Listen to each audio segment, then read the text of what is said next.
Assalamualaikum warahmatullahi wabarakatuh. Halo semuanya, perkenalkan nama saya Alian Jani. Saya dari jurusan Bimbingan dan Konseling Islam semester 5 kelas B. Video kali ini saya mau bahas salah satu fenomena komunikasi yang lagi berkembang banget di era digital, yaitu podcast. Sekarang hampir semua orang tahu atau pernah dengar kata podcast. Mulai dari obrolan santai, topik pendidikan, sampai motivasi. Semua bisa kita dengar kapanpun dan dimanapun. Bentuknya simple, tapi ternyata podcast punya pengaruh besar sebagai media komunikasi alternatif di tengah banjirnya konten visual di media sosial. Nah teman-teman, kalau kita lihat dari sisi teori, fenomena ini bisa dijelaskan lewat teori difusi inovasi dari Everett Rogers.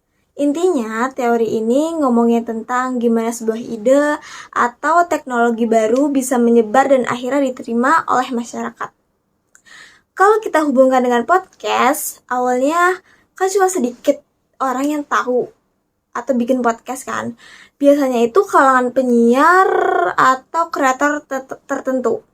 Tapi lama-lama makin banyak orang yang mulai dengar, tertarik, dan akhirnya ikut bikin podcast juga. Rogers bilang proses adopsi inovasi itu ada beberapa tahap nih teman-teman. Mulai dari pertama pengetahuan, di mana orang itu mulai tahu apa itu podcast. Lalu persuasi.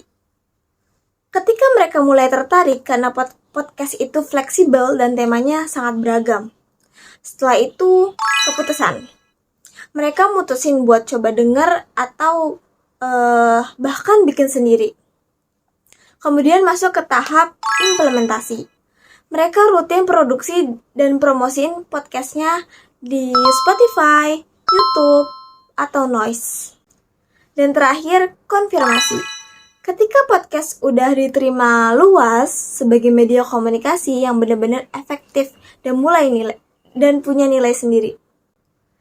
Jadi teman-teman, kalau dipikir-pikir, perkembangan podcast ini tuh bagian dari proses difusi inovasi yang masih terus berjalan. Banyak kreator yang terus menyempurnain kontennya, dengerin feedback dari pendengar, dan ngebangun komunitasnya. Ini sangat sesuai sama pandangan Rogers soal gimana inovasi bisa terus berkembang dan nyebar lewat interaksi sosial.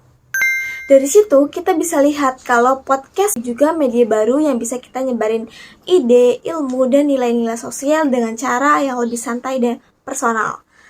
Nah, supaya podcast semakin berkembang positif, kita perlu ningkatin literasi media, jaga etika dalam penyiaran digital, dan tentu saja dukung kreator lokal biar makin banyak konten yang edukatif dan bermakna. Oke, mungkin cukup sekian analisis singkat saya tentang perkembangan podcast sebagai media komunikasi alternatif. Terima kasih. Wassalamualaikum warahmatullahi wabarakatuh.